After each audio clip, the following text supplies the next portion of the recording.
ফেরাউন তার জাতিকে ধোঁকা দিছে, বক্তব্য দিছে, কি বক্তব্য দিয়ে কি ধোঁকা দিল সেটা আছে। ونادى فرعون في قومه قال يا قوم أليس لي ملك مصر وهذه الأنهار تجري من تحتي أفلا تبصرون ফেরাউন একবার জাতির উদ্দেশ্যে ভাষণ দিল। ফেরাউন তাকে দেখে তার জাতি আস্তে আস্তে মূসা আলাইহিস সালামের ধর্মে দীক্ষিত হচ্ছে। ফেরাউনকে মানা বাদ দিছে। ফেরাউন লোকগুলোকে ফেরানোর জন্য জাতির উদ্দেশ্যে ভাষণের ব্যবস্থা করলো। জাতির উদ্দেশ্যে ফেরাউন কি ভাষণ দিয়েছে সেটা আল্লাহ রাব্বুল আলামিন কিয়ামত পর্যন্ত মানুষের জন্য শিক্ষণীয় হিসেবে কোরআনে উল্লেখ করেছেন। ফেরাউন সকলকে বলে, ইয়া কওমি আলাইসা লি মুলকু মিসর ওয়া হাযিহিল আনহারু তাজরি মিন তাহতি। ও আমার জাতি, মিশরের ক্ষমতা কি আমার না? মিশরের ক্ষমতা আমার হাতের মুঠোয়। আমি রাজা, আমি বাদশা, ক্ষমতা আমার। ওয়া হাযিহিল আনহারু তাজরি মিন তাহতি। আমার বিশাল রাজপ্রাসাদ, রাজপ্রাসাদের তলদেশ দিয়ে নহর প্রবাহিত হয়। নীল ফুরাত নদ আমার রাজপ্রাসাদের তলদেশ দিয়ে প্রবাহিত হয়। আমার কি নাই? ক্ষমতা আছে, বাড়ি গাড়ি আছে, সহায় সম্পদ আছে, সব আছে। মুসার কিচ্ছু তো নাই। মুসার ক্ষমতা আছে না টাকা আছে? أم أنا خير من هذا الذي هو مهين ولا يكاد يبين ফেরাউন জাতিকে জিজ্ঞেস করে, আমি উত্তম না মুসা উত্তম? মুসা তো কিচ্ছু নাই, মাহিন ওয়ালা ইয়াকাদু ইউবিন। মুসার টাকা নাই, পয়সা নাই, সে অপমানিত, অপদস্থ। নাউযুবিল্লাহ। নবীরা অপমানিত না সম্মানিত? নবীর ওয়ারিস ওলামায়ে কেরাম অপমানিত না সম্মানিত? বরং নবীকে যারা অপমান করার চেষ্টা করে, ওলামায়ে কেরামকে যারা অপমান অপদস্থ করার চেষ্টা করে, ওরাই হলো অপমানিত, অপদস্থ। ঠিক ঠিক না? দেখছেন, ফেরাউন বলে আমার ক্ষমতা, আমার টাকা পয়সা, রাজপ্রাসাদ, আমি উত্তম না মুসা উত্তম? فلولا ألقي عليه أسورة من ذهب أو جاء معه الملائكة مقترنين ফেরাউন বলে মুসা যদি আল্লাহর নবী হন, মুসা আলাইহিস সালামের কাছে সোনা দানা টাকা পয়সা কেন নাই? মুসা যদি আল্লাহর নবী হন, আল্লাহর ফেরেশতারা মুসাকে কেন বলিগার্ড দিয়ে রাখেন? অর্থাৎ তার কাছে সম্মানিত হতে হলে টাকা লাগবে, সম্মানিত হতে হলে ক্ষমতা লাগবে। সেটা তো মুসা আলাইহিস সালামের না, সেটা তার আছে। জাতির উদ্দেশ্যে এই ভাষণ যখন দিল, জাতি ধোকায় পড়ে গেল। হ্যাঁ, আসলে তো মুসা কিছুই নেই, ফেরাউনের সব আছে। فاستخف قومه فأطاعوه إنهم كانوا قوما فاسقين আল্লাহ বলছেন জাতি ধোকায় পড়ে গেল। হযরত মুসাকে তারা হালকা মনে করবে, এটা তো মানুষের টাকা নাই, পয়সা নাই, ক্ষমতা নাই। তারা বড় মুসার দিক থেকে মুখ ফিরিয়ে ফেরাউনের অনুসারী হলো। ইন্নাহুম কানু কওমান ফাসিকিন। গোটা জাতি নাফরমান জাতি। ফেরাউন কিয়ামত পর্যন্ত ফেরাউনের অনুসারী, ফেরাউনের মন মানসিকতা যারা পোষণ করে, তাদের কাছে সম্মান আর ইজ্জতের মাপকাঠি, ক্ষমতা, সহায় সম্পদ, টাকা পয়সা। ঠিক আল্লাহ এবং আল্লাহ আল্লাহর কাছে ইজ্জত সম্মানের মাপকাঠি, ক্ষমতা নয়, টাকা পয়সা, অর্থ সম্পদ নয়। বুখারী শরীফ থেকে দুইটা হাদিস আপনাদেরকে শোনাবো। বিশ্বনবী রাহমাতুল্লাহ আলাইহি তার সাহাবাদেরকে নিয়ে মাহফিল করছেন, বয়ান করছেন। সাহাবারা আল্লাহর রাসূলের কথা শুনছেন মসজিদে নববীতে। মসজিদে নববীর সামনে দিয়ে একটা লোক যায়, খুব সুন্দর সুঠাম দেহের অধিকারী, টকটকে যৌবন, সুন্দর পোশাক, সুন্দর চেহারা। লোকটা হেঁটে যায়, রাসূলুল্লাহ তাকায় আছেন, মানুষগুলো তাকায় আছে। লোকটা যখন চলে যায়, তার পিছনে পিছনে সুবাস সুগন্ধি ছড়ায়। দামি মানুষ, দামি সুগন্ধি ব্যবহার করে, অনেক সুবাসিত এলাকা। আল্লাহর হাবিব সাল্লাল্লাহু আলাইহি ওয়াসাল্লাম সাহাবাদেরকে জিজ্ঞেস করলেন, আমার সাহাবারা, এই লোকটাকে কি তোমরা চিনো? সাহাবারা বললেন, ইয়া রাসূলুল্লাহ, এই লোকটাকে চিনি না, লোক নাই, সবাই চিনি। কেন? সাহাবারা বললেন, ইয়া রাসূলুল্লাহ, তার কি নাই? তার ক্ষমতা আছে, টাকা পয়সা আছে, সুন্দর সুস্বাস্থ্য আছে, চেহারাটা অনেক সুন্দর, সবাই করেছে। আল্লাহ রাসূল জিজ্ঞেস করলেন, সমাজে তার মর্যাদা কেমন? সাহাবারা বললেন, ইয়া রাসূলুল্লাহ, কোন মজলিসে গেলে সবাই তার জন্য চেয়ার ছেড়ে দিবে, কোন মজলিসে কথা বলতে চাইলে সবাই কান পেতে তার কথা শুনবে। ও আল্লাহর নবী, কোন সম্ভ্রান্ত সুন্দরী নারীর জন্য বিয়ের প্রস্তাব দিলে সবাই তার কাছে মেয়েটা বিয়ে দিবে।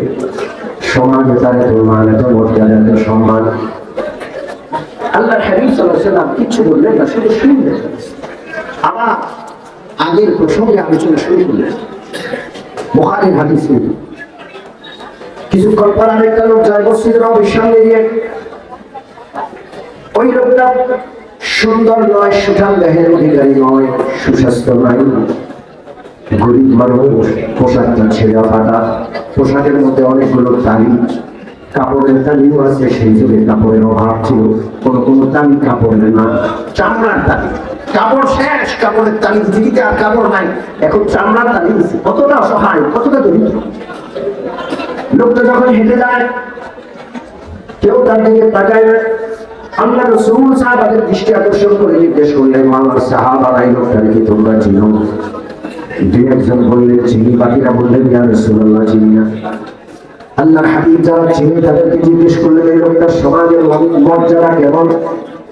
সাহাবারা বললেন, ইয়া রাসূলুল্লাহ, তারে কেউ চিনে না, কোন মজলিসে গেলে কেউ তারে বসতে দিবে না, কোথাও কথা বলতে গেলে কেউ তার বক্তব্য শুনবে না, কোন বাড়িতে বিয়ের প্রস্তাব দিলে কেউ তার মেয়ে উড়ে দিবে না, কেউ ওই মেয়েটাকে তার কাছে বিবাহ দিবে না। সমাজে কোনো দাম নাই, টাকা নাই, পয়সা নাই, ক্ষমতা কম নেই।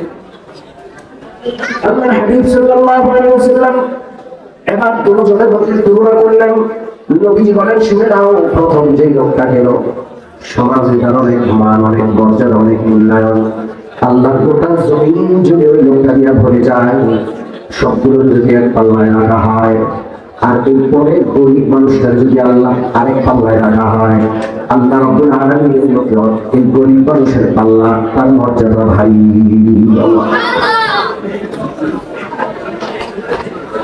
তাহলে বুঝা গেল মানুষের সম্মান আর মর্যাদা আল্লাহর কাছে, টাকা পয়সা নিয়ে না, পদ পদবি মর্যাদা এটার উপর নির্ভর করে না, রাজত্ব ক্ষমতা দিয়ে আল্লাহর কাছে কারো মর্যাদা নেই। আরেকটা হাদিস, এটাও বুখারী, পূর্বেকার উম্মতের কোন একটা ঘটনা রাসূলুল্লাহ শোনাচ্ছেন। আল্লাহর হাবিব সাল্লাল্লাহু আলাইহি ওয়াসাল্লাম বলেন, একজন মা তার সন্তানকে দুধ পান করাচ্ছেন, তার ঘরটা ওই রাস্তার পাশে, মা দরজায় দাঁড়িয়ে দাঁড়িয়ে বা জানালায় দাঁড়িয়ে দুধ পান করায়। জানালাটা একটু খোলা, দরজাটা একটু খোলা, বাহিরের দৃশ্য তাকায় দেখা যায়। মা তাকায় দেখে রাস্তা দিয়ে ওই এলাকার বাচ্চা যায়, সামনে পিছিয়ে ডানে বামে সর্বদিক থেকে বাচ্চাকে নিরাপত্তা দেওয়ার জন্য নিরাপত্তা প্রহরী বাহিনী আছে।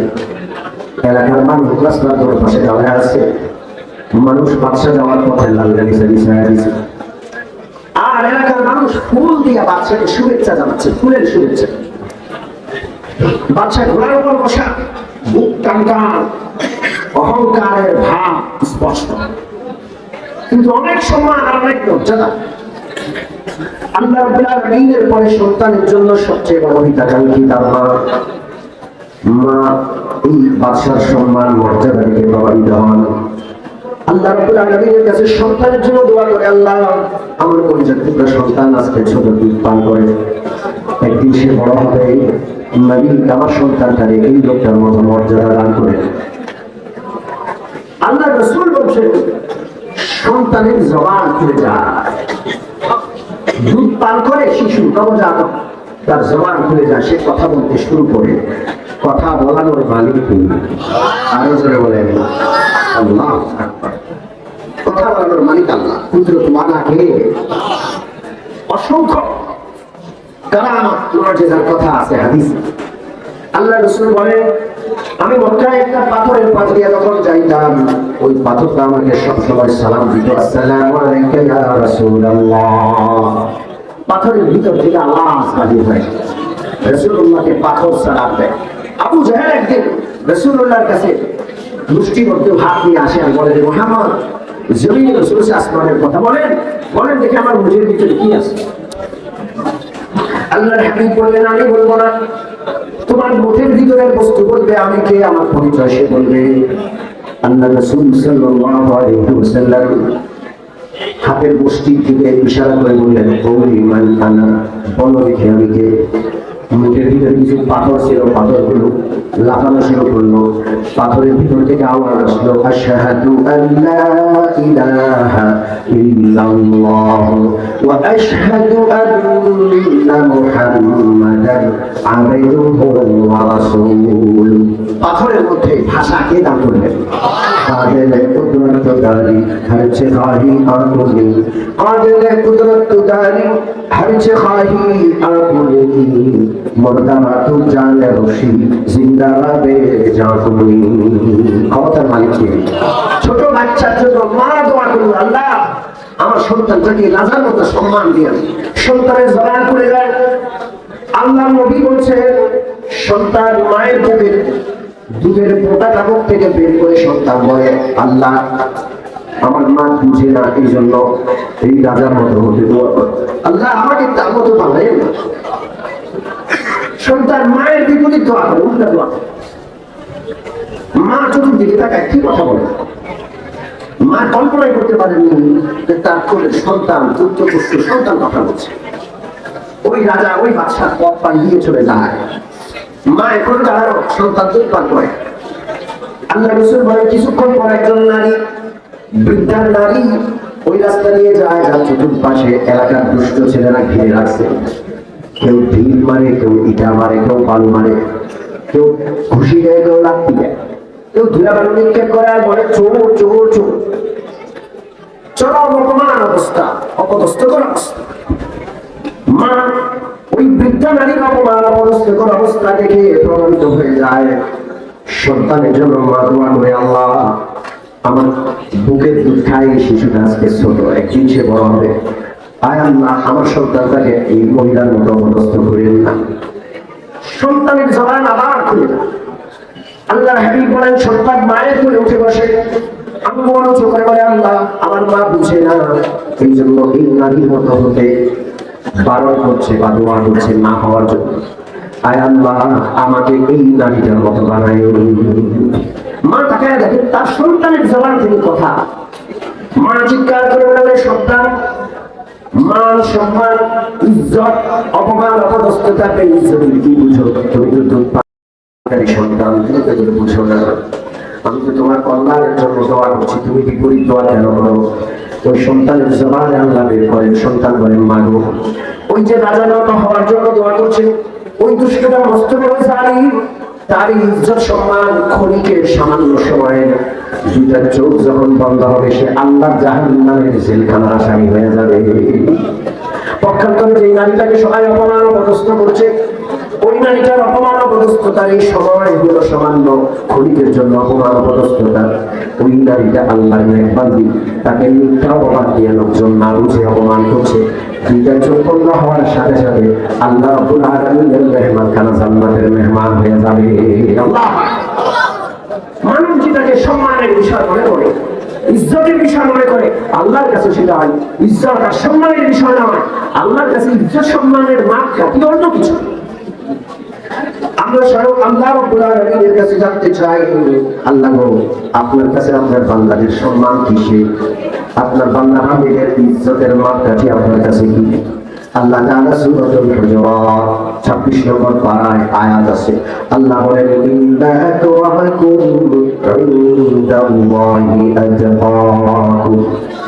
আল্লাহ রাব্বুল আলামিন বলেন, আমার বান্দারা শুনে নাও, তোমাদের মধ্যে সবচেয়ে বেশি সম্মান, সবচেয়ে বেশি ইজ্জত আমার কাছে ওই বান্দার যার ভিতরে যত বেশি তাকওয়া থাকবে। আল্লাহ যার কলিজার ভিতরে যত বেশি আল্লাহর ভয় তাকওয়া নামক গুণটা থাকবে।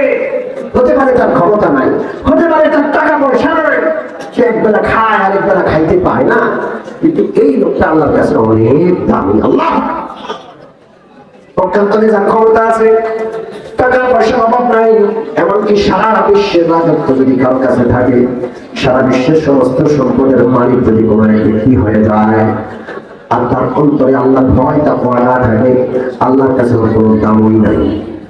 আছে না? আছে। আমরা দামি জিনিস ওইটাকে মনে করি ক্ষমতা, টাকা পয়সা, এই জন্য ওর পিছনে দৌড়াই। তাকওয়াকে দামি জিনিস জানি না, এই জন্য এর পিছনে দৌড়াই না। এটার মাধ্যমে আল্লাহর কাছে সম্মান লাভ হবে বুঝি না, জানি না। মুসলমান তাকওয়া আছে না, তাকওয়া বড় দামি জিনিস। তাহলে আমরা আয়াতের মাধ্যমে জানলাম মর্যাদা, সম্মান, ইজ্জতের মাপকাঠি আল্লাহর কাছে কি? জোরে বলেন, জোরে বলেন কি? তাকওয়া। একটা হাদিস শোনাবো। আল্লাহর হাবিব সাল্লাল্লাহু আলাইহি ওয়াসাল্লাম মক্কা থেকে হিজরত করে মদিনায় আসলেন। রাসূলুল্লাহর আগমনে মদিনা সোনার মদিনা হয়ে যায়। মদিনার মাটিটা যেন সোনার চেয়েও খাঁটি হয়ে গেল। মদিনার মানুষগুলো সোনার মানুষে রূপান্তরিত হয়ে গেল। আল্লাহর হাবিব মদিনা আসলেন, মদিনার চেহারা পাল্টে গেল। এই জন্য হযরত আনাস রাদিয়াল্লাহু তাআলা আনহু একটা হাদিস আছে, যেই দিন আল্লাহ রাসূল মদিনা আসলেন মদিনাটা যেন আলোকিত হয়ে গেল, কোনো অন্ধকার নাই। যেদিন আল্লাহ রাসূল ইন্তেকাল করে আল্লাহ রাসূলকে আমরা কবর দিয়ে আসলাম, সেদিন যেন মদিনাটা অন্ধকার হয়ে গেছে। আল্লাহু আকবার। নবী রাহমাতুল্লিল আলামিন যখন মদিনা আসলেন, মানুষগুলো নবী প্রেমে এতটা পাগল, নবীর দরবারে সারাদিন পড়ে থাকে, কোথাও যায় না। এর মধ্যে একটা বিশেষ যুবকের নাম বলা যায়। ওই যুবকের নাম হলো মুআয ইবনে জাবাল রাদিয়াল্লাহু আনহু। তরুণ, তারুণ্য পেরিয়ে যৌবনে মাত্র পড়ছে, তার বয়স অল্প বেশি না। দেখতে শুনতে অনেক সুন্দর, প্রখর মেধাবী, প্রচন্ড মেধাবী, ধী শক্তিওয়ালা। আমার রাসূলের এই সাহাবী মুআয ইবনে জাবাল রাদিয়াল্লাহু তাআলা আনহু সম্পর্কে রাসূলুল্লাহ বলেন, আমার সাহাবীদের মধ্যে সবচেয়ে বেশি গভীর জ্ঞান ফিকহ রাখে মুআয। আমার সাহাবীদের মধ্যে সবচেয়ে গভীর জ্ঞানের মালিক মুআয। হযরত মুআয রাদিয়াল্লাহু তাআলা আনহু বিশ্বনবী রাহমাতুল্লিল আলামিনের মহব্বতে এতটা পাগল পারা, আমার নবীর মজলিস ছেড়ে কোথাও যায় না। নবীর চেহারা থেকে না তাকে ভালো লাগে না, সারাদিন বসে থাকে। আর নবীর সুন্দর চেহারা দেখে তৃপ্তি আর পরিতৃপ্ত হয়, তার মন তত্ত্ব শান্তি। কোনো কারণে যদি, কোনো প্রয়োজনে যদি ঘরে যায়, নবীর মজলিস ছেড়ে বাইরে যায়, যতক্ষণ না আবার ফিরে এসে বিশ্বনবীর চেহারা মুবারক না দেখে ততক্ষণ পর্যন্ত তার শান্তি লাগে না। হযরত মুআয আমার নবীর প্রতি তার এত পরিমাণ ভালোবাসা, মহব্বত। ইতিমধ্যে ইয়ামান দেশ থেকে একজন প্রতিনিধি আল্লাহ রাসূলের সাথে সাক্ষাৎ করার জন্য আসছে। হাদিসে আছে ওই প্রতিনিধি দল পুরাটাই খ্রিস্টান, মুসলমান। আল্লাহর হাবিব মুহাম্মদ রাসূলুল্লাহ সাল্লাল্লাহু আলাইহি ওয়াসাল্লামের সাথে সাক্ষাৎ করে তারা নবীজির কাছে বললেন, ইয়া রাসূলুল্লাহ, আমরা মুসলমান নই, আমরা খ্রিস্টান ধর্মাবলম্বী। কিন্তু আমরা একটা বিষয় খুব লক্ষ্য করেছি, আপনি মদিনায় আসার আগে মদিনার মানুষগুলো ছিল বড় ঝগড়াটে, বড় উগ্র। সামান্য ছোট ছোট বিষয় নিয়ে বছর বছর যুগ যুগ ধরে তারা যুদ্ধ করতো, মারামারি হানাহানি করতো, খোলাখুলি করতো, রক্তক্ষয়ী সংঘর্ষ দেখা দিত। একজন আরেকজনের দুশমন ছিল, শত্রু ছিল। কিন্তু ইয়া রাসূলুল্লাহ, আপনি মদিনায় আসার পরে এগুলো সব ভাই ভাই হয়ে যায়। আল্লাহ, শত্রুতা দুশমনের জগৎ থেকে বের হয়ে যায়, ভ্রাতৃত্ব, মায়া, মমতা, মহব্বত আল্লাহ এর মধ্যে ছড়িয়ে দেন। মদিনাটা যেন একটা সাক্ষাৎ জান্নাত হয়ে যায়, যেখানে প্রত্যেকটা লোক অপরাধী ছিল, সেই মদিনার প্রত্যেকটা লোক নিরপরাধ, নিষ্পাপ, ফেরেশতার মতো ভালো মানুষ হয়ে গেল। ইয়া রাসূলুল্লাহ, আমরা মুসলমান না হতে পারি, কিন্তু আমরা তো শান্তি চাই, নিরাপত্তা চাই, সুবিধা চাই। আজকে ইয়ামান থেকে আপনার কাছে আসছি, আপনি মদিনার শাসন ব্যবস্থাটা আমাদেরকে দেন।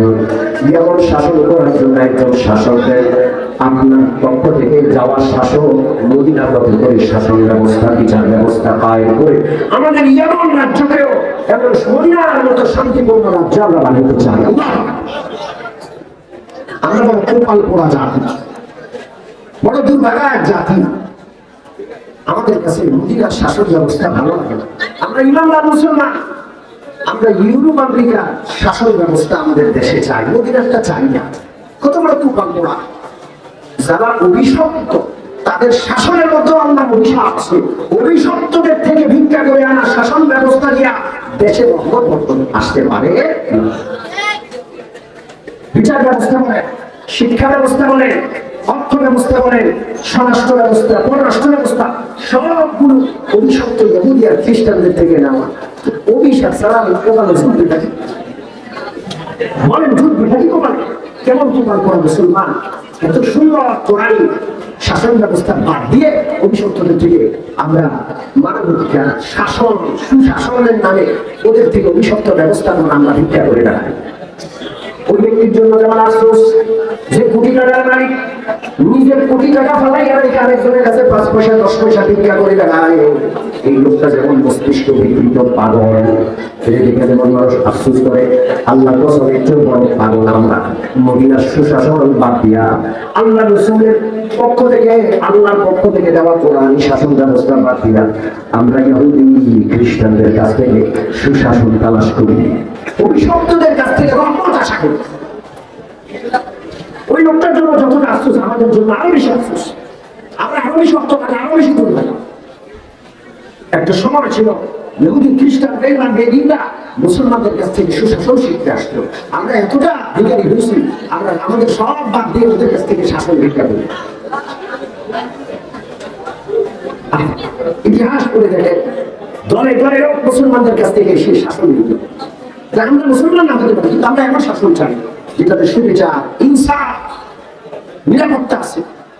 বহু ইতিহাস শুনানোর সময় নবী রাহমাতুল্লাহ আলাইহি সারা রাত ভ্রমণ চিন্তা করলেন কেমন রাজ্যে কাজে শাসক বানায় পাঠানো যায়, কোরআনী সুশাসন সুন্দরভাবে প্রতিষ্ঠা করবে এমন কে আছে। আমার নবীর চিন্তায় আসলে মুআজ ছেলেটা যুবক হতে পারে, কিন্তু অধর্ম মেধাবী, অনেক যোগ্য। এই গুরুত্বপূর্ণ রাষ্ট্র পরিচালনার কাজের দায়িত্ব তাকেই দেওয়া যেত। আমার রাসূলের নির্বাচন সঠিক ছিল। পরদিন হযরত মুআজকে বিশ্বনবী ডাকলেন, একান্তে বসে মুআজকে প্রস্তাব করলেন, মুআজ তোমাকে আমি ইয়ামানের গভর্নর বানাই ইয়ামান পাঠাতে চাই। পিতার কাছে মুআজ মাথা নিচু করে বসে আছে, চোখের পানি টপ টপ করে পড়ে। বিশ্বনবী জিজ্ঞেস করলেন, মুআজ আমি তো কোনো দুঃসংবাদ তোমাকে দেই নাই, তুমি একজন সাধারণ যুবক, মদিনার একজন সাধারণ নাগরিক, আমি তোমাকে তো গভর্নর বানাইয়া পাঠাবো। হযরত মুআজ চোখের পানি মুছে আর বলে, ইয়া রাসূলুল্লাহ আমার গভর্নরের প্রয়োজন নাই, আমি আপনার দরবারের খাদেম হিসেবে থাকতে চাই। মুআজ বললেন, ইয়া রাসূলুল্লাহ আপনার মজলিস ছেড়ে আমি চাইতে পারি না, আমার মহাব্বত আপনার জন্য অনেক বেশি। কোন কারণে যদি মজলিস ছেড়ে বাইরে যাই, পাগলের মতো ছুটে আসি, আবার যখন আপনার চেহারা মানুষ দর্শন না করি, আমার কলিজা ঠান্ডা হয়। আমি আপনাকে ছাড়া এমন দেশে গিয়ে কিভাবে থাকবো?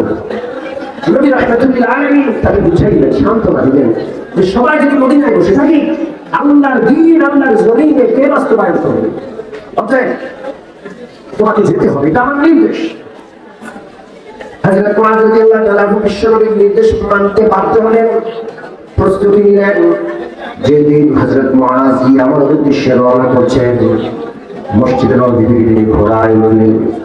আল্লাহর হাবিব সাল্লাল্লাহু আলাইহি ওয়াসাল্লাম মুআজের ঘোড়ার লাগাম ধরে হাঁটছেন সামনে সামনে। মুআজ ঘোড়ার উপর। মুআজ বললেন, ইয়া রাসূলুল্লাহ আমার মতো অধম ঘোড়ার উপর বসেন, আপনি আমার ঘোড়ার লাগাম ধরে সামনে সামনে হাঁটছেন, কত বড় বেয়াদবি। ওগো নবীজি আমি ঘোড়া থেকে নেমে যাই, আপনি ঘোড়ার উপর বসেন, অথবা আমাকে অনুমতি দেন, অন্তত পক্ষে আমি নেমে আপনার পাশে পাশে চলি। আদব নামে একটা জিনিস তো আছে, সর্বপ্রথম দুনিয়া থেকে আদব বিদায় নেবে, এটা নিচে কোনো আদব কারো কাছে নাই। ছোটদের কাছে বড়দের আদব নাই, বড়দের কাছে ছোটদের স্নেহ নাই, সাধারণ জাতির কাছে আলেম ওলামাদের আদব নাই। আছে না? জোরে বলা আছে। যদি আলেম ওলামাদেরকে জাতি আদব করতে, টঙ্গি ইস্তেমার ময়দানে ওলামাদের পক্ষের লোকদেরকে, আলেমদেরকে ধরে ধরে সাপের মতো পিটাইতে পারত না। কেমনে পারলো এরা? এবং কলিজা কেমনে দিল এরা? কেমনে নিজে পাগড়ি পরা, নিজে টুপিওয়ালা, দাড়িওয়ালা, লম্বা পাঞ্জাবিওয়ালা, কেমনে এরা আরেক লম্বা জানাওয়ালা, আরেক টুপিওয়ালা, আরেক পাগড়িওয়ালা এভাবে মানলো? তার যথেষ্ট কিভাবে সম্ভব? আফসোস, আল্লাহ যেন এদেরকে হেদায়েত দান করেন। আমরা সকলে হিতাকাঙ্ক্ষী থাকেন, আল্লাহ যেন ওদেরকে সুপথে আসার তৌফিক দান করেন। যদি বলেন আমি আদব একটা জিনিস আছে, আদব বিদায় নেবে শান্তি বিদায় নেবে পৃথিবী, কোথাও আদব নাই। আল্লাহর হাবিব সাল্লাল্লাহু আলাইহি ওয়াসাল্লাম মুআজকে হাতের ইশারায় বললেন, মুআজ তুমি যেভাবে বসে আছো এভাবে বসে থাকো, আমি তোমাকে বিদায় দিচ্ছি, কিছু নসিহত করছি, নসিহতগুলো শোনো। মুআজ ঘোড়ার উপর বসে থাকতে বাধ্য হলেন। বিশ্বনবী রাহমাতুল্লিল আলামিন ইয়ামনে মুআজকে রওনা করিয়ে ওই সময় যে নসিহতগুলো করেছেন হাদিসের কিতাবে আছে। আমি শুধু দুইটা নসিহত সেখান থেকে নির্বাচন করে আপনাদেরকে শোনাচ্ছি, আর আল্লাহ রাসূলের একটা ভবিষ্যৎবাণী আপনাদেরকে শোনাচ্ছি। হযরত মুআজ ঘোড়ার উপর, বিশ্বনবী ঘোড়ার লাগাম ধরে সামনের দিকে চলছে, আর মুআজকে নসিহত করছেন। একটা নসিহত করলেন, ইত্তাকি দাওয়াতাল মাজলুমি ফাইন্নাহু লাইসা বাইনাহা ওয়া বাইনাল্লাহি হিজাব।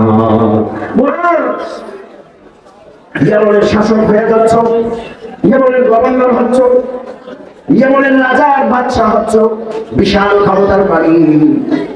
এই ক্ষমতার মধ্যে অন্ধ হয়ে আর জালেম হয়েও না, জালেমের ভূমিকাও অবতীর্ণ হয়েও না। অনেকে আছে ক্ষমতা সইতে পারে না, ক্ষমতায় গেলে তার চেহারা, তার রূপ পরিবর্তন হয়ে যায়, সে জালেম হিসেবে আত্মপ্রকাশ করে। এটা কি বুঝানো লাগবে? এটা আমরা বুঝি না, বুঝি কিনা বুঝি না। আল্লাহ রাসূল সাল্লাল্লাহু আলাইহি ওয়াসাল্লামের নসিহত হলো, মুআজ ইত্তাকি দাওয়াতাল মাজলুম, তুমি বিশাল ক্ষমতার মালিক হবে। এতদিন ছিল মদিনার সাধারণ একজন নাগরিক, এখন তুমি ইয়ামানের বাদশাহ, তুমি রাজপ্রাসাদে থাকবা, বিশাল তোমার ক্ষমতা। এই ক্ষমতার মোহে অন্ধ হইয়া জালেম হইও না, মজলুমের বদওয়াকে ভয় করো, فإنه ليس بينها وبين الله حجاب। কারণ মুসলিমের বদওয়া আল্লাহর কাছে পৌঁছতে কোনো পর্দা নাই। মুসলিমের বদওয়া ডাইরেক্ট কোথায় চলে যায় বলেন? আল্লাহর কাছে চলে যায়।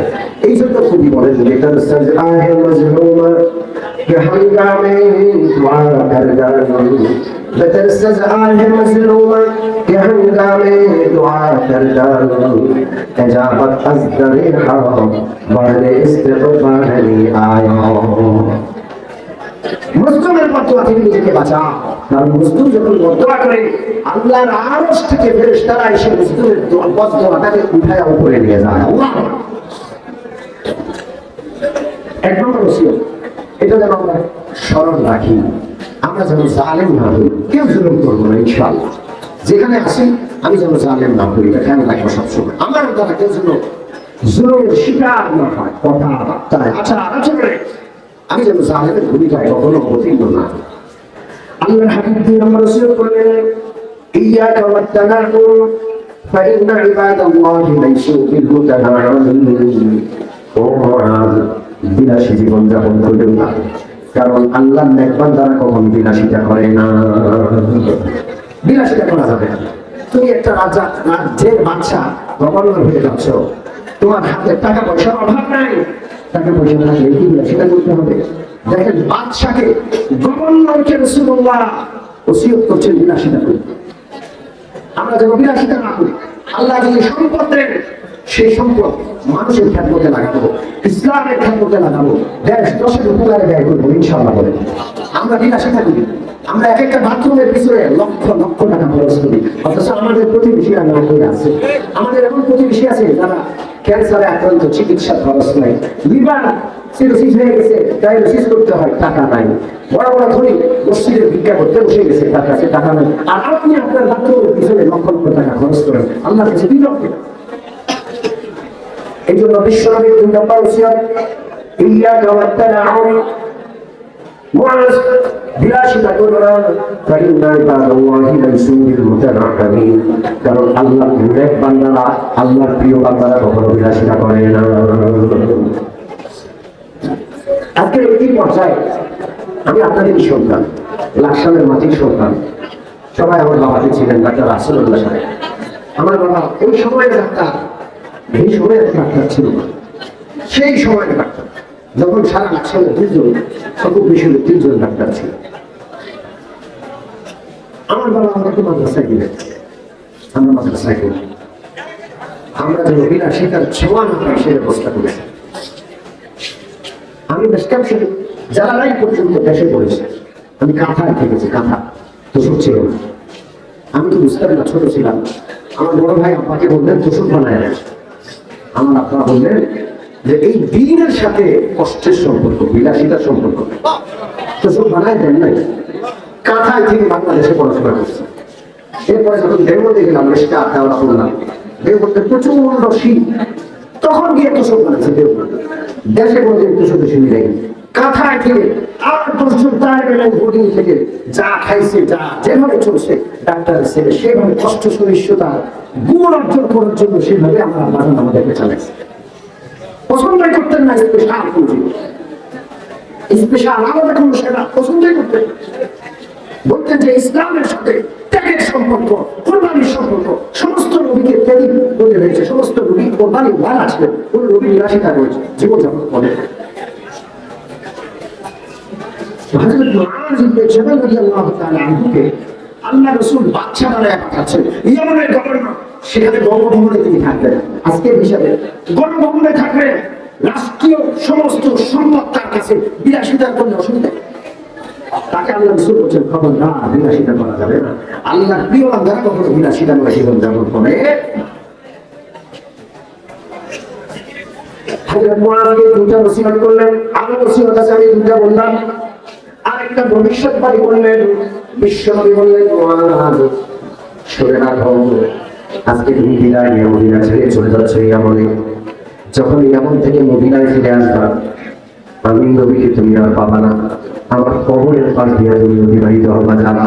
আল্লাহ এতক্ষণ পর্যন্ত হযরত মুআয রাদিয়াল্লাহু তাআলা আনহু বিশ্বনবীর ওসিয়তগুলো শুনছিলেন। যেই মাত্র এই ভবিষ্যৎবাণী শুনলেন, তিনি চিৎকার করে ঢুকলে কেঁদে উঠলেন। এত জোরে তার কান্না ছিল, তিনি যেন ঘোড়ার পৃষ্ঠ থেকে, ঘোড়ার পিঠ থেকে পড়ে যাবেন। কান্না শুরু করলেন, আহা, এই বুঝি শেষ দেখা, আর কোনদিন আমার নবীকে আমি জীবিত অবস্থায় দেখতে পাবো না। হযরত মুআয কাঁদছেন, মুআয এবং বিশ্বনবীর বিরহে কাঁদছেন। বিশ্বনবীও মুআযকে ভালোবাসেন, নবীর চোখেও পানি পড়ছে। উম্মতিকে চিরবিদায় দিচ্ছেন, নবীর উম্মতির জন্য মায়া দরদের কম নাই। নবীও কাঁদছেন, কিন্তু বিশ্বনবী রাহমাতুল্লিল আলামিন মুআযকে চোখের পানি দেখাতে চাচ্ছেন। মুআয এমনি দুর্বল, যেতে চাচ্ছে না নবীকে ছেড়ে। আবার নবী তাকে শোনাইলেন জীবনের শেষ জায়গা এটা। নবীর চোখের পানি দেখলে মুআয দুর্বল হয়ে পড়বে, এই জন্য আমার বিশ্ব নবীর চেহারাখানা মদিনার দিকে ফেরায় দিলেন। মুআয যেন আমার নবীর অশ্রু সজল নয়ন না দেখে। বিশ্ব নবী রাহমাতুল্লিল আলামিন মদিনার দিকে চলা শুরু করলেন। আর মুআযকে বললেন, মুআয শুনে রাখো, এই পৃথিবী মিলনের জায়গা না, পৃথিবীটা হলো বিরহের জায়গা। কিসের জায়গা? জোরে বলেন, কিসের জায়গা? إن أولى الناس بي يوم القيامة المتقون من كانوا حيث كانوا। এই পৃথিবী মিলনের জায়গা না, এটা হলো বিবাহের জায়গা। বাপ মরে যায়, সন্তান এতিম হয়ে যায়, সন্তান মরে যায়, বাপ কলিজা খালি হয়ে যায়, 12 বছর ভাই হয়ে পড়ে। স্বামী মরে যায়, স্ত্রী চিরতরে বিধবা হয়ে যায়, স্ত্রী মরে যায়, স্বামী একা হয়ে যায়, সবাই সবাইকে ছেড়ে চলে যায়। এই পৃথিবী বিরহের জায়গা, এটা মিলনের জায়গা না।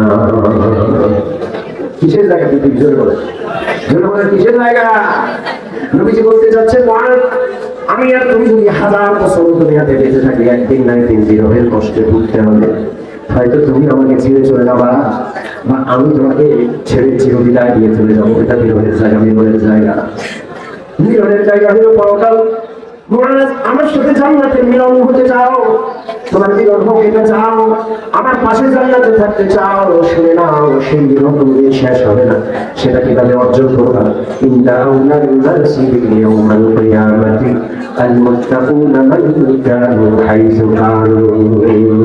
বিশ্বনবী বললেন, মুআয, কিয়ামতের দিন হাশরের ময়দানে আল্লাহর জান্নাতে আমি বিশ্বনবীর সবচেয়ে কাছের জান্নাতে ওই লোকেরা থাকবে, যারা মুত্তাকি হবে, কলিজার ভিতরে তাকওয়া অর্জন করে যারা ধরে রাখবে।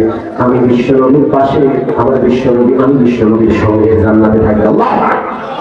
অতএব মান কানু হাইসু কানু, সে যেই হোক, যেখানকার অধিবাসী হোক, যেই ভাষাভাষী হোক, আমার আর তার মধ্যে 1000 বছরের ব্যবধান হোক, কিন্তু তাকওয়া ওয়ালা যদি হয়, আমি নবীর পাশে জান্নাতে সে থাকবে। আল্লাহু আকবার। অতএব মুআয তাকওয়া অর্জনের চেষ্টা করো, তাকওয়া অর্জনের চেষ্টা করো। আমার পাশে জান্নাতে তুমি থাকবা, চিরমিলন হবে, সেখানে বিরহ হবে না। এই কথা বলে বিশ্বনবী রাহমাতুল্লাহ আলাইহি মদিনার দিকে চলা শুরু করলেন। হযরত মুআয চোখের পানি মুছে ফেললেন যে এই বিরহ, দুনিয়ার বিরহ এটা হলো ক্ষণস্থায়ী। আমরা জান্নাতে গিয়ে নবীর পাশে থাকবো চিরস্থায়ী নীরব হবে। শুধু তাকওয়া অর্জন করতে হবে। কি অর্জন করতে হবে? জোরে বলেন কি? আসল কথা আবার এসে গেছি। আল্লাহর কাছে সবচেয়ে দামি জিনিস কি? জোরে বলেন কি? নবীর পাশে জান্নাতে থাকার জন্য সবচেয়ে বেশি গুরুত্বপূর্ণ জিনিসটার নাম কি? জোরে বলেন কি না? এবার আসলে আমরা তাকওয়াটা একটু বুঝি। তাকওয়া কাকে বলে? তাকওয়া কি জিনিস? হযরত মাওলানা জালালউদ্দিন রুমি রাহমাতুল্লাহ আলাইহি, মুস্ত বড় আল্লাহ বলি জালালউদ্দিন রুমি রাহমাতুল্লাহ আলাইহি তার বিশ্ববিখ্যাত কিতাব মসনদ শরীফে তাকওয়া বোঝানোর জন্য একটা ঐতিহাসিক ঘটনা উল্লেখ করেছেন। বড় আজব। সুলতান আহমদ গজনবী রাহমাতুল্লাহ আলাইহি ইতিহাসের একজন মহানায়ক, মুসলিম ন্যায়পরায়ণ, আল্লাহওয়ালা শাসক ছিলেন। মুসলিমদের ইতিহাসে আল্লাহওয়ালা, নেককার, ন্যায়পরায়ণ, নীতিবান শাসক বহু পাবেন। এখন ওই পশ্চিমাদের থেকে রাষ্ট্রনীতি আনার ফলে রাষ্ট্র পরিচালনা যারা করে, নেতা যারা হয়, তারা আল্লাহওয়ালা হয়, চিন্তা চেতনা, এই সব কিছু ইতিহাস থেকে বুঝে গেছে। এখন সবচেয়ে বড় ভাগ পারবে না, এটা বলবে না। কথা বলেন না, ব্যবস্থাপনা হবে না, ভাগ পার হবে না, হবে না। সবচেয়ে বড় বেশি শক্তিওয়ালা সে হবে না, ভালো অনুসরণ নেতা হবে না। যে যত বড় সব সে তত বড় নেতা হবে। যেমন দেখছি আমরা সারা দেশটাকে চুরি করে টাকা দিবে না, দেশটাকে একেবারে মাটির সাথে মিশে চলে গেল। হাজার হাজার লক্ষ লক্ষ কোটি টাকা ব্যাংক দেউলিয়া। সম্মানিত উপস্থিতি, সুলতান আহমদ গজনবী রাহমাতুল্লাহ আলাইহি পরিচয় দেওয়ার জন্য আমি তার ছোট্ট একটা ঘটনা আপনাদেরকে শোনাবো। ইসলামের ইতিহাসে যে যত বড় নায়ক, আল্লাহওয়ালা, ন্যায়পরায়ণ ছিলেন, ইংরেজরা তাকে তত বেশি বদনাম করার চেষ্টা করেছে। এই জন্য ইসলামের ইতিহাস পড়তে হবে মুসলমানদের লিখিত ইতিহাস। আপনি ইসলামের ইতিহাস পড়বেন, আপনি হচ্ছেন ইংরেজ খ্রিস্টান লেখক থেকে, তাহলে আপনি ইসলামের সঠিক ইতিহাস পাবেন কোথায়? সে তো ইসলামের ইতিহাসকে বিকৃত করে আপনাকে বিকৃত ইতিহাস আপনার সামনে ফুটায় দিতে। এটা এর জন্য বললাম, আজ থেকে অন্তত 15 বছর আগের কথা। অন্তত আমি মাহফিলে যাচ্ছিলাম, সায়দাবাদ বাস স্ট্যান্ডে এসে বাড়ি গাড়ির টিকিট করলাম। এখন সময় আছে, কাউন্টারে বসতে ভালো লাগে না, মসজিদে গিয়ে বসলাম। দেখি এক যুবক মসজিদে বসে বসে বই পড়তেছে, স্কুল বা কলেজ মাসে বিশ্বাস। সাধারণ লোককে মসজিদে বসে কোরআন তেলাওয়াত করা, এটা তো আমাদের কাছে পরিচিত। মসজিদে বসে বই পড়তেছে, আর আমি স্কুল কলেজের ছাত্র, আমি তার কাছে গিয়ে জিজ্ঞেস শুনলাম বই কে ভাই? আমি ঢাকা মসজিদে পড়ি। আমি মসজিদে পড়তেছি, আমি মহাজন আমার ভাই, ওই ভাইয়ের সাথে থাকি, মসজিদের জন্য পড়ি। আমি তাকে দেখলাম কি করে, দেখলাম ইসলামের ইতিহাস। জিজ্ঞেস করলাম কোন সাবজেক্টে পড়ো? বিশ্ববিদ্যালয়, ঢাকা বিশ্ববিদ্যালয় ইসলামের ইতিহাস এই সাবজেক্ট নিয়ে পড়াশোনা করি। আমার চিন্তা করলাম আমরাও তো ইসলামের পড়াশোনা করি। কি বলেছে বইটা হাতে নিয়ে দেখি যে সুলতান আহমদ গজনবী রাহমাতুল্লাহ আলাইহির ইতিহাসে পড়ছে। আমি একটু করে পড়ে আশ্চর্য হয়ে গেলাম, লেখক ইংরেজ লেখক। এই জন্য সুলতান আহমদ গজনবী রাহমাতুল্লাহ আলাইহির মতো ন্যায়পরায়ণ, আল্লাহওয়ালা, ইতিহাসের মহানায়ক শাসকের চরিত্রে কলঙ্কনে পড়ে প্রচেষ্টা করেছে এই লেখক। আপনি ইংরেজদের থেকে ইসলাম শিখবেন, আপনার ইসলাম কোন মাত্রা ইসলাম হবে বুঝলেন? বড় কষ্ট হলো যে ঢাকা বিশ্ববিদ্যালয় মুসলমানদের টাকায় চলে। এই ঢাকা বিশ্ববিদ্যালয় বুঝি মুসলমানদের লিখনি কোনো ইতিহাস পাইল না। ইংরেজ দুষ্ট অভিশপ্তদের ইতিহাস দিয়া মুসলমান ছাত্রদেরকে, মুসলমানদের কলিজার টুকরা সন্তানদেরকে বিকৃত ইতিহাস শেখানো হচ্ছে। সুলতান আহমদ গজনবীর একটা ঢাকা, ওই ইংরেজ লিখকের লিখনি অনুযায়ী সুলতান আহমদ গজনবীর লুটেরা ঢাকা।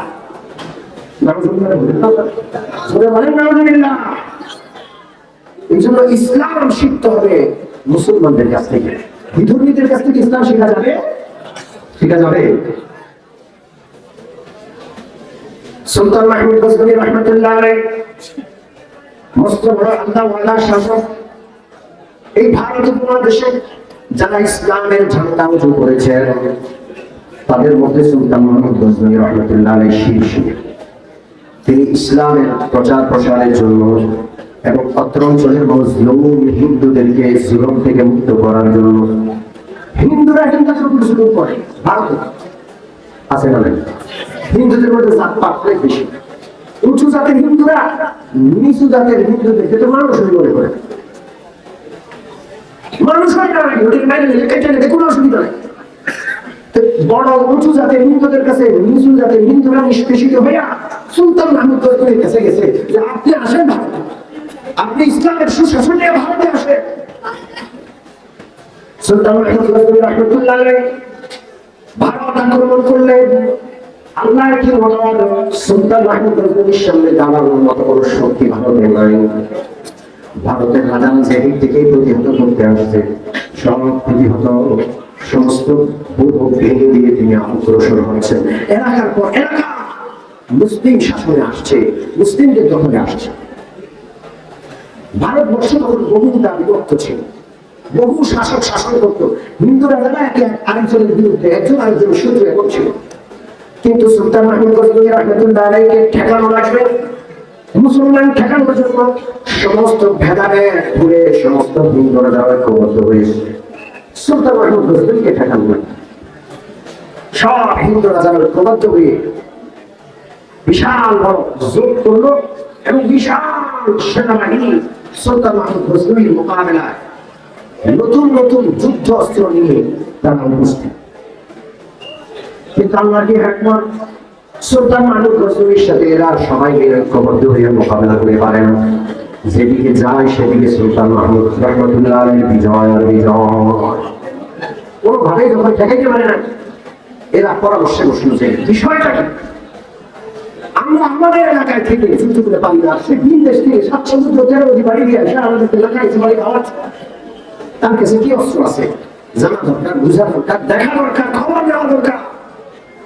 সুলতান মাহমুদ গজনবী রাহমাতুল্লাহ আলাইহি বিষয়টা জানার জন্য বিশাল বড় গুপ্তচর বাহিনী তারা গঠন করলো, সিআইডি বাহিনী গঠন করলো।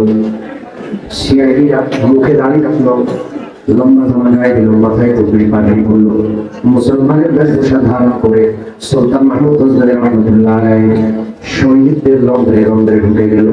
তারা দেখতে চায় মুসলমানদের কি অস্ত্র আছে যে অস্ত্রের মোকাবেলা করা যাচ্ছে। মুসলমানদের ভিতরে রন্ধ্রে রন্ধ্রে প্রবেশ করলেন। 6 মাস পর্যন্ত মুসলমানদের সমস্ত বিষয় তারা যাচাই বাছাই করলো, খোঁজ খবর নিল। 6 মাস পরে সিআইডির বিশাল দল একটা রিপোর্ট লিখলো হিন্দু রাজাদের কাছে। রিপোর্ট লিখলো, এই রিপোর্টটাতে কি ছিল? আল্লামা কবি ইকবাল রাহমাতুল্লাহ আলাইহি 2টা কবিতার মাধ্যমে ওই গোটা রিপোর্টটা জাতির কাছে পেশ করলেন। একে হিসাবে মেখারে हो गए महमूद आयाज, एके हिसाबे मेखारे हो गए महमूद आयाज।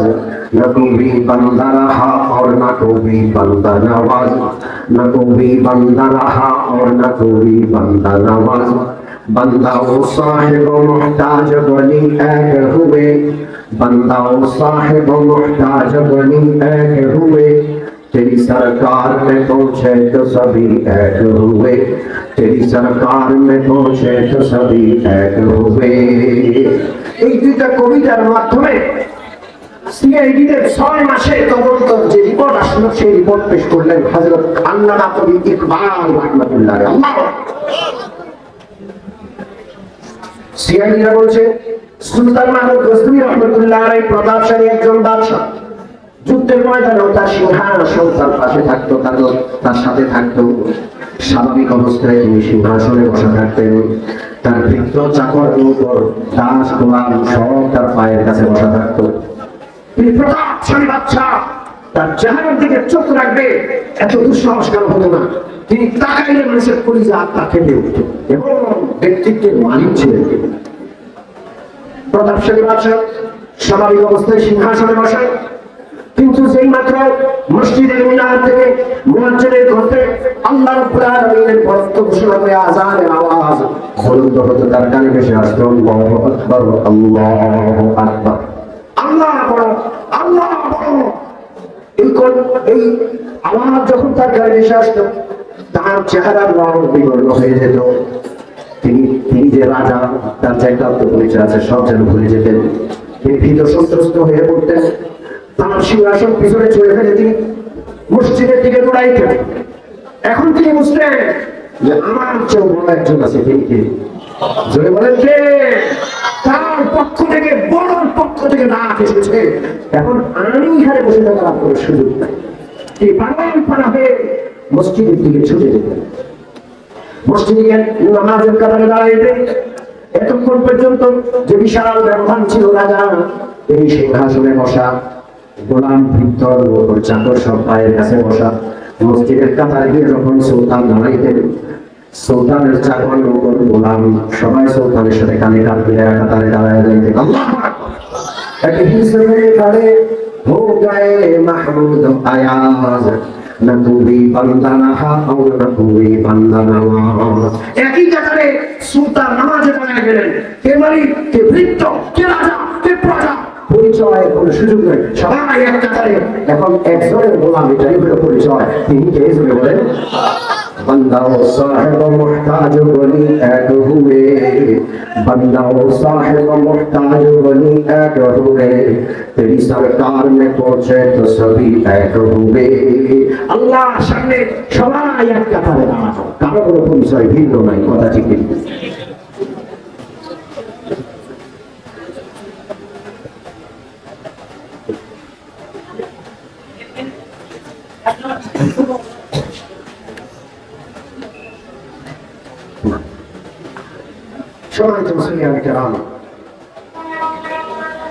এই বিষয়টা যখন হিন্দু রাজাদের সামনে গেল, মুসলমানদের এই অবস্থা, আমি আপনাদেরকে এই পর্যায়ে একটা কথা বলি। পৃথিবীর দুষ্ট ইহুদি আর খ্রিস্টান যারা পৃথিবীর বৈষম্যের মূল কারিগর, ভেদাভেদ, মানুষের মানুষের জাতিতে জাতিতে যুদ্ধ লাগানোর মূল কারিগর, ওই দুষ্টরা আমাদেরকে মানবাধিকার আর সমানাধিকারের সবক দেয়। আমরা বলতে চাই আমাদেরকে তোমরা মানবাধিকার সমানাধিকার শিখাইতে আসো না। দৈনিক 5 বার নামাজের মাধ্যমে আল্লাহ ঘরে গিয়ে কাঁধে কাঁধ মিলিয়ে দাঁড়িয়ে 5 বার আমরা সমানাধিকারের ট্রেনিং দিই। ঠিক না? জোরে বলেন ঠিক না? মদিনাতুল উলুম মাদ্রাসার মসজিদে যদি ডক্টর ইউনূস সাহেব আসেন, পৃথিবীর কোন রাজার বাদশা আছেন, তার জন্য কি আলাদা একটা কাতার বানানো হবে?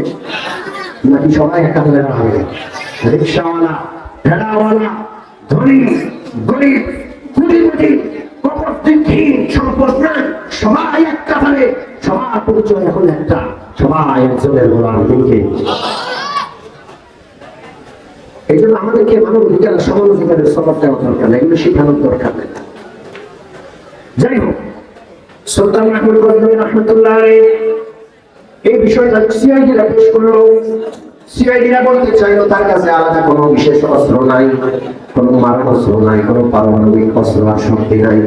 তার কাছে এই শক্তি আছে, তিনি আজান শুনলে নামাজের জন্য দৌড়ায় চলে যান। কোন বান্দা যদি রাজা হওয়া সত্ত্বেও মালিকের সাথে তার এতটা সম্পর্ক, সবকিছু ছেড়ে মালিকের দরবারে গিয়ে চেষ্টা করে, তাহলে মালিক আল্লাহ তাআলার সাহায্য তার পাশে থাকে। কথা ঠিক না? হিন্দুস্তানের রাজারা সবাই মিলে পরামর্শ করলো যে এই লোকটার সাথে মোকাবেলা করে পারা যাবে না, কারণ এই লোকটার সাথে মহাশক্তিমান আল্লাহর সম্পর্ক আছে। কথা ঠিক না? সমস্ত রাজারা পরামর্শ করে ঠিক করলো শুধু শুধু প্রাণহানি করে দেবো না, যুদ্ধ করে দেবো না, সবাই বিনা শর্তে সুলতান মাহমুদ গজনভীর হাতে হিন্দুস্তানের ক্ষমতা অর্পণ করে দিয়ে দিল।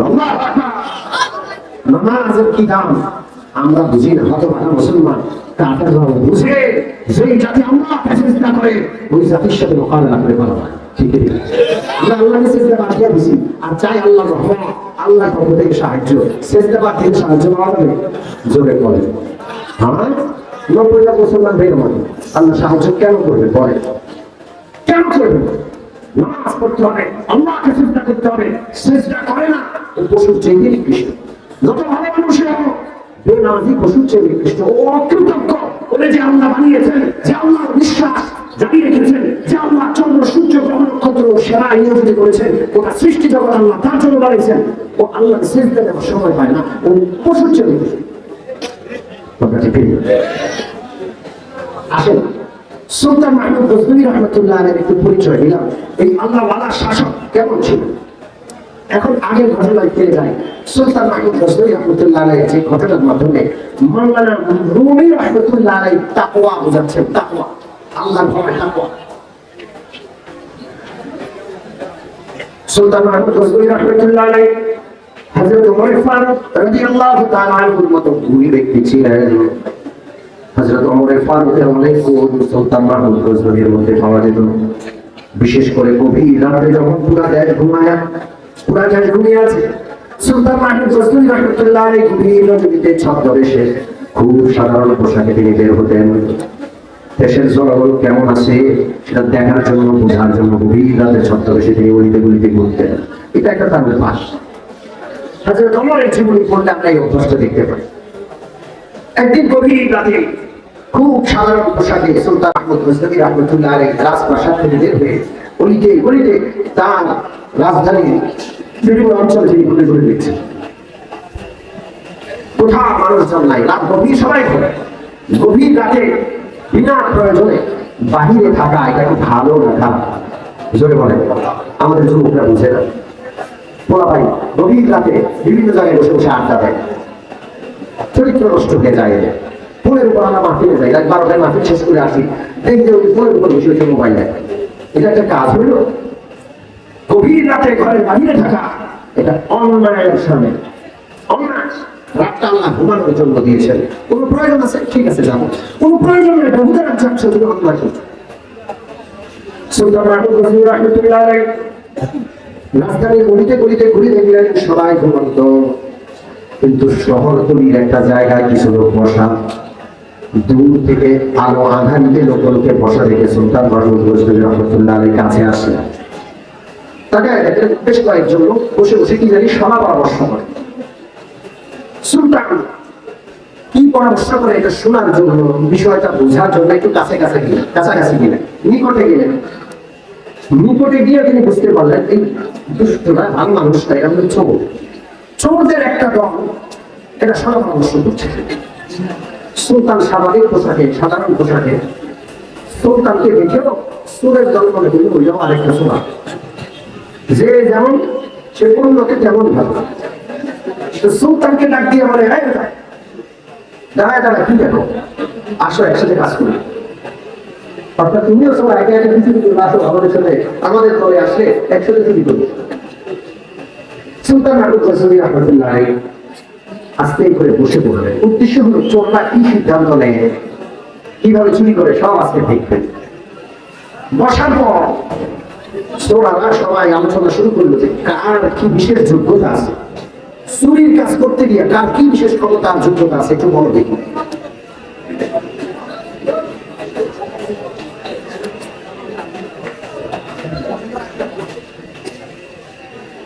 তো চোরারা এক একজনের পাণ্ডিত্য প্রকাশ করছিল। চুরির ক্ষেত্রে কার কি বিশেষ অভিজ্ঞতা, কিসের বিশেষ যোগ্যতা সেটা প্রকাশ করছে। এক চোরা বলে যে আমার চোখের বিশেষ ক্ষমতা, রাতের গভীর নিকশকালে অন্ধকারে আমি যদি কাউকে দেখি, দিনের বেলায় তাকে চিনতে আমার ভুল হয় না। আমি তাকে চিনে ফেলি, দিনের বেলায় চিনে ফেলি। আমার রাতে চোখের দেখাটা আমার গভীর হয় এবং আমি বুঝতে পারি। আরেকজনে বলে আমার হাতের বিশেষ ক্ষমতা, চুরি করতে গিয়ে কোনো দেয়াল বাধা হয়েছে, আমি সেই দেয়াল চতুর্থায় হোক টপকিয়ে যেতে পারি। কোনো দেয়াল বাধা হয়েছে, আমি আমার হাতের সাহায্যে কোনো অস্ত্র ছাড়া দেয়ালকে ছিদ্র করে দিতে পারি। আরেক ছোড়া বলে আমার কানের বিশেষ ক্ষমতা, চুরি করতে গেলে অনেক সময় গভীর রাতে কুকুর ঘেউ করে, আমি কুকুরের ভাষা বুঝতে পারি, কুকুর কি বলতে চায় ঘেউ করে আমি সেটা বুঝে ফেলতে পারি, আমার কানের বিশেষ ক্ষমতা। আরেকজন বলে আমার নাকের বিশেষ ক্ষমতা। আগের যুগে ব্যাংক ছিল না, সোনা দানা দামি সম্পদ মানুষ মাটির নিচে গাড়িয়ে ফেলতো, দাপন করে রাখতো। সোনা বলে আমার নাকের বিশেষ ক্ষমতা, আমি মাটি শুকলে বলতে পারি কোন জায়গাটায় মাটির নিচে সোনা দানা রাখা আছে। हम जो मुझे लोगों को लम्हा रखा के रात, हम जो मुझे लोगों को लम्हा रखा के रात, काके लैला ला बया बम्बे खबर, काके लैला ला बया बम्बे खबर। মজনুর মতো আমার নাকের প্রাণ শক্তি। লাইলা মরে যায়, লাইলার কবর কেউ দেখায় না। মজনু মাটি শুকতে শুকতে লাইলার কবর বের করে ফেলে। আমার নাকের ক্ষমতা মজনুর নাকের ক্ষমতার মতো। টাকা পয়সা সহায় সম্পদ মাটির নিচে কোথায় আছে আমি মাটি শুকে বলে দিতে পারি। সবাই সবার বিশেষ যোগ্যতার কথা বলার পর এখন সবাই সুলতানের দিকে টাকায় আছে। তোমার কি যোগ্যতা বল দেখি, কতদিনের অভিজ্ঞতা, কি অভিজ্ঞতা? এখন আপনাদেরকে জিজ্ঞেস করি, সুলতান মাহমুদ গজনবী তিনি হলেন দেশের বাদশাহ। চুরি কোন অভিজ্ঞতা তার আছে? জোরে বলার আছে। উনি পড়ে গেলেন বিপদে, কি অভিজ্ঞতার কথা বলবেন? চিন্তা করছেন, একটা তো কিছু বলা নাই। হঠাৎ করে তার মাথায় একটা বুদ্ধি আসে। তিনি বললেন তিনি বললেন मुझे मारा तू बजंदा दादे हन, मुझे मारा तू बजंदा दादे हन, तू बजंग रे से मन इशारे हन, तू बजंग रे से मन इशारे हन। তোমাদের কারো চোখের বিশেষ ক্ষমতা, কারো নাকের, কারো কানের। আমি আমার একটা বিশেষ ক্ষমতার কথা বলি, সেটা হলো আমার দাড়ির বিশেষ ক্ষমতা। কোন অপরাধী অপরাধ করে আদালতে তার অপরাধ প্রমাণিত হয়ে ফাঁসির সাজা যদি হয়ে যায়, জল্লাদের হাতে যদি তাকে অর্পণ করা হয়, ফাঁসির দড়ি ঝুলন্ত, এই মুহূর্তে ফাঁসি হবে জল্লাদের তরবারি মাথার উপর। এক প্রক্রিয়া তার মাথা থর থেকে আলাদা করে ফেলবে। এমন কঠিন মুহূর্তে আমার দাড়ির ক্ষমতা প্রকাশ পায়। আমার ডানতে যদি একটা না নেই, ওই অপরাধী বেকসুর খালাস পাইয়া যায়। আমার দাড়ি হলো ক্ষমতা। এখন সুবহানাল্লাহ, সবাই আপনি উঠতে তাক লাগিয়ে দিচ্ছে, সর্বনাশ করে কি? আমরা তো সবাই অপরাধ করতে জানি, ধরা পড়লে জামিন জানি না। আসল ক্ষমতা তো তা কমে গুফতাম দশকে কদবের মাতুবি, কমে গুফতাম দশকে কদবের মাতুবি, রোজে মেহনত হা খালাসে মাতুবি, রোজে মেহনত হা খালাসে মাতুবি। সূরা দরবার আজকে আমাদের 14 সর্দার আপনি, কারণ আমরা চুরি করতে জানি, অন্যায় অপরাধ করতে জানি, ধরা পড়লে বাঁচার কোনো উপায় আমাদের জানা নাই। সেই উপায়টা আপনার কাছে আছে, আপনি আমাদের দলের সর্দার। বেচারা গেছে একটু শোনার জন্য, বোঝার জন্য, এখন তার দলের সর্দার বানায় দেওয়া হলো। এখন সোনারা পরামর্শ বসলো যে আজকে কোথায় চুরি করা যায়। সব সোনা একমত যে এমন যুদ্ধ থাকতে আজকে আমাদের বড় বিস্তৃত হবে। আজকে আমরা এই দেশের রাজার রাজপ্রাসাদে চুরি করবো। কোথায় চুরি করবে? জোরে বলেন। সুলতান বসে বলবে ওনারা ওনার ঘর চুরি করবে। মসজিদে শরীফের ঘটনা। সোনাদের সাথে তিনি রওনা করলেন। সোনারা রাজপ্রাসাদের দিকে আগে আগে যায়। রাতের অন্ধকার, হঠাৎ করে কুকুর ঘেউ ঘেউ করে শুরু। যেই সোনা কানের ক্ষমতা বেশি, কুকুরের ভাষা বুঝে, সবাইকে সাবধান করলো, দাঁড়াও দাঁড়াও, এক পা আগাইও না। সবাই থমকে দাঁড়ালেন। কুকুর এই যে কুকুর ঘেউ করে, তোমরা তো বুঝো কি বলে? কারণ আমরা তো বুঝি না। আমি তো বুঝি। কুকুর বলে তোমাদের সাথে সুলতান আছে, তোমাদের সাথে সুলতান আছে। কুকুর কি করে? তোমাদের সাথে সুলতান আছে। এখন সোনারা সবাই ধাক্কি দিয়ে উড়ে গেল। তুই এক কুকুরটা আরেক কুকুরটার ভাষা বুঝি যা, দুই কুকুরটা বলা বুঝলো, আমরা আসল কাজে যাবো। মাওলানা রুমি রহমতুল্লাহ আলাইহি এখানে একটা কবিতা লেখেন, বড় আজব। আল্লাহ আল্লাহ আমাদের কিতাবের মধ্যে কত কিছু আছে। সব হেজাজ দিল বসো হে দিদা শো, সব হেজাজ দিল বসো হে দিদা শো, চৌগান আমদ হুর বসিদা শো, চৌগান আমদ হুর বসিদা শো। স্বার্থ, লোভ, লালসা এমন একটা ভয়ঙ্কর জিনিস যেটা মানুষের আকল, বিবেক, বুদ্ধির উপর পর্দা ফেলে দেয়। কে না জানে সুদ খাওয়া ঠিক না, কে না জানে ঘুষ খাওয়া ঠিক না। মুসলমান সবাই জানে, তারপরও খায়। লোভ আর লালসার পর্দা পড়ে যায়, কথা ঠিক ঠিক না। এই সোনা যদি এখনই কুত্তার ভাষা বুঝে ওই লোকটার কথা শুনে চুরি বাদ দিত, ধরা খেত। এখন বাদশা চুরি করতেছে, তো কথা তো খারাপ। রাজপ্রাসাদের পাশে যায় যেই সোনার নাকের গ্রাম শক্তি বড় ভালো, সেই সোনার গ্রাম শুনে বলে যায় এই বরাবর সামনে গাইলে রাজপ্রাসাদের সোনা দানা হিরে মনে মুক্তা জগন্নাথ রাখা আছে। আরেক সোনার বাহু রয়েছে শক্তি, ওই বাহু শক্তি দিয়ে সে দেয়াল টপকায় ভিতরে যায়, দরজা খুলে দেয়, সবাই ভিতরে ঢুকে সোনা দানা মনে মুক্তা হিরে জগন্নাথ যা পাইছে সব ভাগ ঘটনা করে সবাই নিয়ে চলে যাচ্ছে। বাদশা কিচ্ছু বলে না, সুলচা সবাই চেহারাটা মাফ করে রাখছে। কে কোন পথে যায়, কোন বাড়িটা সব ঠিক আছে। পরদিন ভোরবেলায় বাদশাহ আজকে চেহারার মধ্যে বড় রাগের ভাব। আজকে রাজপ্রাসাদের রাজ সিংহাসনে না বসে বাদশাহ আজকে বিচারালয়ে যায়, কোর্টে যায়। বাদশাহ আজকে নিজে বিচারালয়ের বিচারকের চেয়ারে আসি, স্বয়ং বাদশাহ আজকে বিচার করবেন, মারাত্মক বিচার হবে যে বিচার করবে। বাদশাহ বিচারকের আসলে বসে সবগুলো চুলের ঠিকানা করে দেওয়া হলো। বাদশার পক্ষ থেকে যত বাহিনী আছে, যৌথ বাহিনী, সবাই গেলে গিয়া সবগুলো শ্রমে ধরে নিয়ে আসছে। বাদশা যেহেতু রাজ সাক্ষী, অন্য কোনো সাক্ষীর দরকার নাই, সরাসরি বাদশা সবগুলো মৃত্যুদণ্ডের আদেশ দিয়ে দিলেন। জল্লাদ তরবারি এসে গেছে, ফাঁসির দড়ি ঝুলানোর জন্য টাঙানো হয়েছে। ছোটবেলা দেখো কি হইল, কিছুই বুঝলো না। রাতের বেলায় চুরি করছে, সকালবেলায় এসে এখন দেখেন তো জল্লাদের তরবারি আর ফাঁসির দড়ি, কিছু বুঝে উঠতে পারতেছে না। ভয়ে মুছতে যায় অবস্থা। কিন্তু ওই একটা চোখ গভীর রাতে যার চোখের ক্ষমতা, দৃষ্টি শক্তি অনেক প্রখর।